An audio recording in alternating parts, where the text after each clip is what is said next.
Hey everybody, welcome back here to JVO TV, and today we're going to be discussing why there are no real black leaders left today, or if there are, where are they? And no, we're not talking about the civil rights leaders of yesterday. You know, the popular guys, Malcolm X, Martin Luther King, Rosa Parks. Rosa? She was a leader? Nor are we talking about the rappers, the entertainers, you know, the Jay-Z's, the Tyler Perry's, the Oprah Winfrey's, the usual suspects when it comes to looking at what people see as real leaders. But what I'm starting to realize is that over time, what people see as real leaders has changed, especially for the younger generation.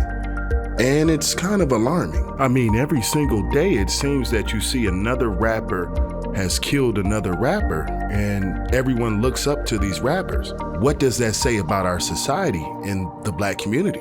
I mean, just a couple of weeks ago, they had a RICO indictment for two of the hottest rappers in the game at this time. Yeah, Steve, yeah, let's go.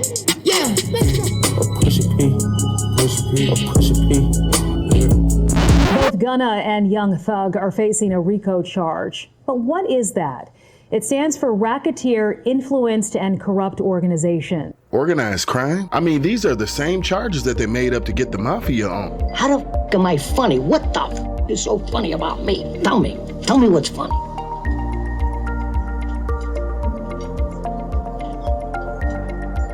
That doesn't spell well for a generation who's looking to build on wealth or come up in the society built for you not to win. But when talking about such subjects as this, one can only be as truthful as possible. So where does that leave us now? Let's take a look at what a real leader is first. Then we might be able to make better sense of this.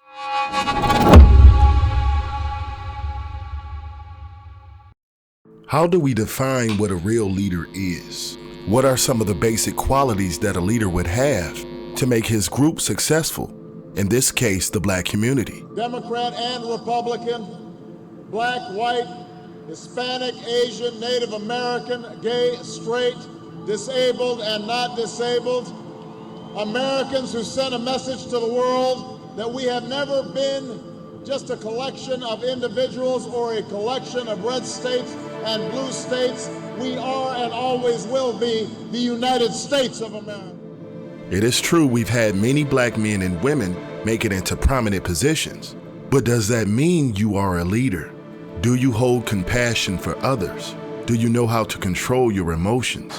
All qualities needed if you're going to be a successful leader for the black community today. Some of us have more money than others, and some of us don't. And it's always been a known fact that the person with the most money always holds the most power. Remember, with great power comes great responsibility. And herein lies the problem. A lot of black Americans get into a position of power and don't push the envelope forward for black communities as a whole. So should we blame our celebrities, our athletes, our politicians? Sure would. Actually, no. The blame lies with all of us. Oh, that's right. Long gone are the days when we had one leader who could unite and organize. 50 years ago, a great American in whose symbolic shadow we stand today. But that's not to say that attempts haven't been made. Remember the Black Lives Matter movement? Yeah, I remember that one. Well, I supported that movement in the beginning because I was looking for changes for racial inequality in America. But like all organizations, there were some questionable moves at the top by some of the leaders who started the Black Lives Matter movement. Black Lives Matter, the organization, is facing backlash after tax documents show how the nonprofit is spending its donations. And it goes well beyond the millions of dollars on mansions that we already knew about. The organization's filing for fiscal year 2020 to 2021 reveal nearly $1 million went to the father of co-founder Patrisse Cullors.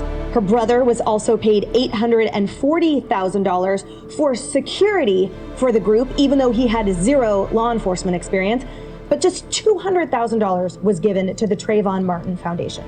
And that's not to say that the entire movement or organization is mismanaged. It's just how the news and media portrays it. Fortunately, as a minority in this country, you will be looked at with a magnifying glass. This situation is no different. You cannot make any mistakes. Say that again. You cannot make any mistakes.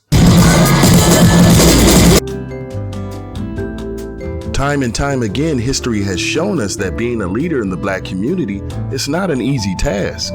Just look at all the black men and women who were brought down either by the black community itself or the idealism that material wealth is the pinnacle of what a black man and woman can reach. I don't know when, but at some point money became more important than the core value system that collectively helped the black community in the first place. So what can we do to change this narrative about real black leaders? Well, for starters, we do know they exist. Maybe just not in the form that you're used to. Yeah, I'm talking about them rappers.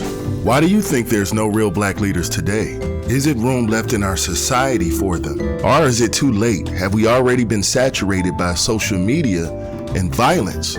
Me personally, I don't think so at all. There's always opportunity if you look for it. Maybe you guys, my viewers, can help me on finding where those real black leaders might be, or where they might emerge in the near future. Is it education? Is it the financial sector? Is it through being a politician? Nobody knows. Let me know what you guys think down in the comment section. And yes, I pay attention to every single comment. We recently had a video on how I feel about the recession. And now, per request, we're going to talk about how to prepare for the recession in the next video, because it's definitely coming. But until then, you guys be safe until I see you back here on JVO TV.